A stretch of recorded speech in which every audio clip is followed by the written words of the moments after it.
யோ அங்க பாரியா பாரியா, கீழே இருக்கட்டு, அங்கிட்டு பார்த்த மாதிரி இருக்கட்டும். நில்லு. நீ என்ன பண்ணிட்டு இருக்க? இந்த கிச்சன்ல கொடுக்க சொன்னாங்க, எடுத்துட்டு போயிட்டு இருக்கேன். நீ பண்றது உனக்கே நல்லா இருக்கா? ஏன் இதை கொடுக்க வேணாமா? சும்மா நடிக்காத. ஏன் எப்ப பார்த்தாலும் ஆதியை பத்தி யார்கிட்டயாவது தப்பா பேசுறதுலே இருக்க? ஏன்னா அவன் தப்பானவன், அவனை பத்தி தப்பா தானே பேச முடியும். நான் எத்தனையோ தடவை சொல்லியும் அதை நீ சீரியஸாவே எடுத்துக்க மாட்டேங்கிற. இங்க பாரு, நீ எனக்கு சில நல்லதெல்லாம் பண்ணிருக்க, நான் இல்லைன்னு சொல்லல. ஆனா அதுக்காக ஓவர் அட்வான்டேஜ்ல எடுத்துக்காத. உன்னோட கம்பேர் பண்ணா உன்னை விட ஆதி எவ்வளவோ நல்லது பண்ணிருக்காரு. அதுக்கு என்ன பண்ண சொல்ற? அது அப்படியே மறக்க சொல்றியா? நீ நினைக்கிற மாதிரி நான் ஓவர் அட்வான்டேஜ் எடுத்துக்கல, யார் செஞ்ச நன்றியவும் மறந்துடணும்னு சொல்லல. அப்புறம் உனக்கு என்னதான் பிரச்சனை?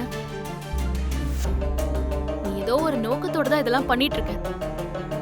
உகாரு, எனக்கு எந்த உள்நோக்கமும் இல்லை. ஆதி நல்லவன் இல்லை. அவனுக்கு கல்யாணம் பண்ணனா உன் லைஃபே ஸ்பாயில் ஆயிடும். அதுல இருந்து உன்னை காப்பாற்ற வேண்டிய கடமை எனக்கு இருக்கு. இதையே தேஞ்ச ரெக்கார்ட் மாதிரி இன்னும் எத்தனை தடவை சொல்லிட்டு இருக்க போறியோ? நீ நம்புற வரைக்கும். நான் நம்ப மாட்டேன்.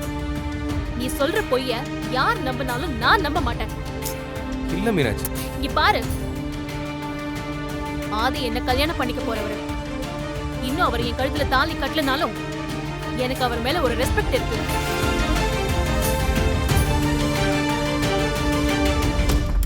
அவர் கௌரவத்தை காப்பாத்த வேண்டிய ரெஸ்பான்சிபிலிட்டி இருக்கு. ஆனா இது எதுவுமே புரியாம நீ வாய்க்கு வந்தபடிலாம் பேசிட்டு இருக்காத. அப்புறம் நான் என்ன செய்வேன்னு எனக்கே தெரியாது. மீனாட்சி, என்ன மீனாட்சி, என்னாச்சு? இப்ப எதுக்கு ஜீவா கிட்ட நீ சத்தம் போட்டுட்டு இருக்க?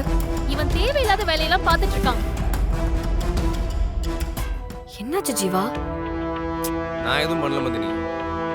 தேனு, இவன் வேலையை மட்டும் பார்த்துட்டு இருக்க சொல்லு, இல்லன்னா இங்க இருந்து போக சொல்லு. இவன் இருந்தா அந்த கல்யாணமே ஒழுங்கா நடக்காது. ஏய், இப்ப என்னாச்சு? ஏன் இப்படி சொல்ற? யாருக்கா இருந்தாலும் ஜீவா நல்லதுதான் செய்வான், கெட்டது யாருக்கும் செய்ய மாட்டான். உனக்கு சொன்னா தெரியாதுக்கா. அம்மாவே இப்பதான் கண் முழிச்சு வந்திருக்காங்க. அவங்க கிட்ட இல்லாத போலாதான் சொல்ல போறான். இவனை தேவையில்லாம எதுவும் பண்ணிட்டு இருக்க வேணாம்னு சொல்லு.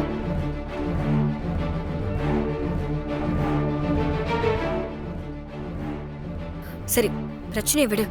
யாருக்கு அதுலயாவது விழுந்தா கண்ணு காது வச்சு பேசுவாங்க.